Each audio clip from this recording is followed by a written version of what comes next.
5 de junho, Dia Mundial do Meio Ambiente e dia em que a tragédia de Bento Rodrigues completará 7 meses. Para lembrar as datas, a equipe da TV Educar esteve na cidade de Rio Doce, afetada pelo rompimento da barragem da Samarco, e mostra a situação do rio que banha a cidade e de quem dependia dele para viver.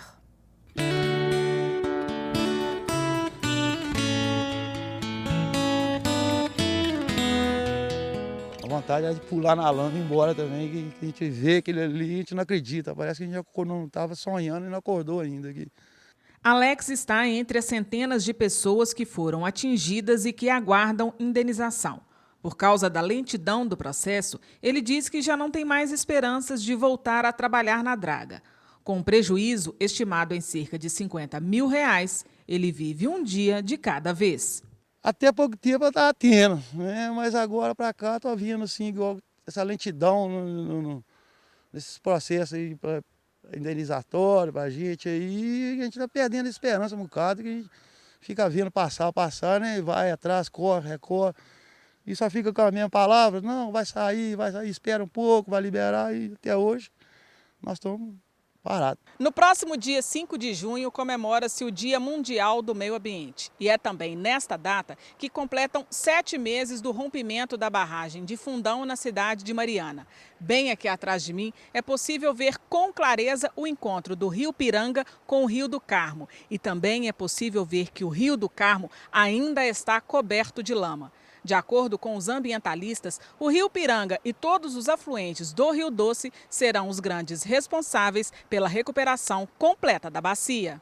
O encontro dos dois rios forma o Rio Doce. Com 853 quilômetros de extensão, o Rio Doce banha os estados de Minas Gerais e Espírito Santo, sendo o principal formador da bacia hidrográfica do Rio Doce. Após o rompimento da barragem no distrito de Bento Rodrigues, o leito do Rio Doce nunca mais foi o mesmo.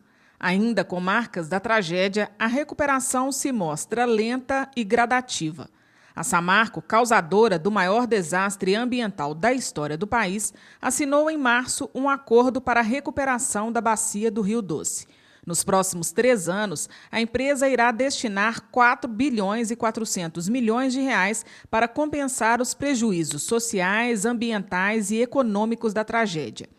Para este ambientalista, uma das formas de se recuperar a vida da bacia será através da proibição da pesca e venda de peixes nativos pelo período de 5 anos. Essa mesma recomendação também foi feita pelo Ministério Público de Minas Gerais ao Instituto Estadual de Florestas, que ainda não respondeu. A nossa proposta é que haja a proibição de pesca em todos os afluentes do Rio Doce, principalmente o Rio Piranga, que é o formador e o principal contribuidor, mas que nas cidades onde existe um afluente também existe a proibição da comercialização desses peixes. Entre as cidades afetadas está Rio Doce. Apesar da lama não ter destruído a cidade como aconteceu em Bento Rodrigues e em Barra Longa, os mais de 30 milhões de metros cúbicos de lama de rejeitos de mineração ainda estão presentes no rio e nas margens. A água ainda é marrom e a visão de bancos de areia comprovam a destruição. O Dia Mundial do Meio Ambiente, celebrado no dia 5 de junho, neste ano terá um sabor amargo, pelo menos para o prefeito de Rio Doce, que não vê motivos para comemorar. Infelizmente, nós não temos no dia 5 motivo para comemorar. Nós temos motivo, sim, para poder, enquanto cidadão, questionar se as formas e as ações que estão sendo desenvolvidas aqui são, de fato, as melhores e a mais correta em termos ambientais. Em abril foi assinado o COP21 em Paris. Foi o maior acordo já firmado entre os países para combater os danos causados ao meio ambiente e estabelecer metas para controlar mudanças climáticas, aumento das temperaturas e emissão de gases que causam o efeito estufa. O Brasil pretende reduzir a produção desses gases em 43% até 2030.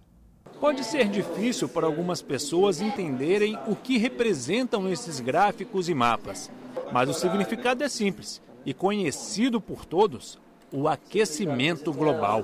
A gente tem observado que nos últimos anos a temperatura tem sim, de fato, ficado acima da média, né? Acima da média histórica.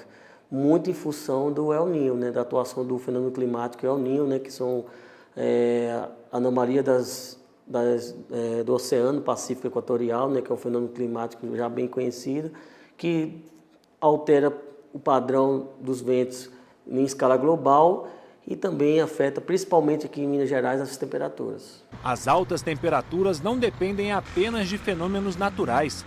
O desenvolvimento que tornou as cidades mais cinzas e as fez crescerem para cima com prédios e mais prédios também é responsável. Nós já observamos isso, na verdade, com os dados, que Belo Horizonte está tendo umas temperaturas muito elevadas, né, em relação a 40, 60, 80 anos atrás. Cada vez mais os países têm buscado maneiras de se desenvolverem sem prejudicar o meio ambiente. Em abril, 175 países assinaram um acordo em Paris na Conferência sobre Mudanças Climáticas organizada pela ONU. Entre as metas estabelecidas está o aumento máximo de 1,5 graus Celsius na temperatura mundial, além da redução da emissão dos gases que provocam o efeito estufa. A União Europeia espera reduzir 80% da emissão até 2050. A meta no Brasil é de que até 2030 a queda tenha chegado aos 43%. Entre as principais atividades que causam o aquecimento global e, consequentemente, as mudanças climáticas, estão a queima de combustíveis fósseis para produzir energia, atividades industriais e os meios de transporte. A Fundação Estadual de Meio Ambiente avalia a quantidade e concentração de partículas no ar. No mês passado, durante 2 dias, a condição foi considerada ruim. O inadequado extrapola na região metropolitana em situações pontuais, na região mais de Contagem, Betim e Ibirité, e nessa época do ano agora, do inverno, né? O desmatamento também contribui para o aumento de gás carbônico e outros gases do efeito estufa na atmosfera. O Brasil pretende acabar com o desmatamento ilegal até 2020, além de reflorestar 12 milhões de hectares de mata e recuperar outros 15 milhões de pastagens. O Instituto Inhotim é conhecido mundialmente pela sua beleza, mas nem todos sabem da sua real importância para a região. A gente está inserido num contexto de mineração, né? A gente está cercado por mineradoras, a gente está num ambiente natural parcialmente preservado e que está em vias aceleradas de recomposição. Até o Conselho Regional de Engenharia e Arquitetura entrou na pauta. Afinal, esse assunto depende de todos nós. Se nós mudarmos as nossas atitudes, sejam elas no nível individual e coletivo, né, nós engenheiros atuamos em equipes, em processos, em empresas, né, no campo, nós podemos contribuir efetivamente para minimizar a emissão de gases.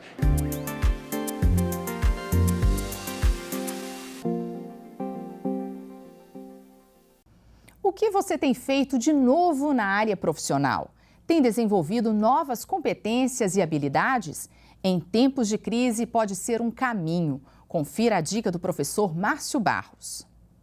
Para que uma carreira profissional seja bem-sucedida, é necessário estar sempre inovando. Isso faz a diferença. A vida fica mais rica e atrativa. Um caminho interessante é desenvolver outras inteligências. Gardner desenvolveu a teoria das inteligências múltiplas.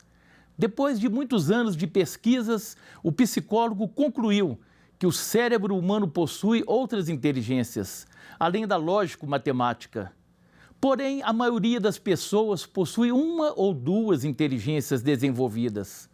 Você pode desenvolver outras inteligências, linguística, musical, espacial, interpessoal, que são as relações humanas, e a intrapessoal, que é a habilidade de administrar sua própria carreira.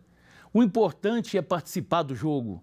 Mãos à obra, por meio de uma pós-graduação, de workshops, cursos e treinamentos, é possível conquistar o mercado de trabalho. É um tempo diferente, um tempo novo. Independente das ameaças, você sempre terá um porto seguro. A sua essência, os seus dons. O que importa é ter uma atitude de responsabilidade e criatividade. Termina neste domingo, dia 5, a exposição Aruanda, Expressões da Alma Brasileira, no Centro de Referência da Moda. A mostra traz figurinos de diversas manifestações folclóricas de todas as regiões do país, pesquisadas e projetadas pelo grupo. Em um passeio curto, é possível viajar pelo Brasil. As cores do maracatu convidam o visitante a mergulhar no folclore, graças ao trabalho do Grupo Aruanda. O Grupo Aruanda, ele nasceu na escola Clemente Faria, no Calafate, aqui em Belo Horizonte. O professor Paulo, fundador do Grupo Aruanda, vendo a professora de educação física, ao invés de dar alguma aula de esportes, estava dando aula de danças folclóricas. E aí ele teve a ideia de montar um grupo folclórico dentro da escola. E assim nasceu a Aruanda. Com o tempo, pesquisa e empenho, o grupo levantou características folclóricas de todo o país. Tem o boi da Paraíba, o vaqueiro de Marajó, o tamboril, as roupas gaúchas que têm influência europeia, a festa de São Gonçalo, que veio de Portugal, e o congado, de origem africana. Você pode perceber, né, as mudanças nos trajes e no tipo que caracteriza a personalidade de cada grupo, né, nessas regiões brasileiras. Em 55 anos de história, o grupo tem um acervo de mais de 1.200 fantasias e adereços, todas com um significado. O boi, por exemplo, representa o início do ciclo do couro no Brasil. Além disso, essa cena marca um momento histórico muito importante. São os negros dançando para a Princesa Isabel, enquanto ela assina a Lei Áurea, que acabou com a escravidão no país.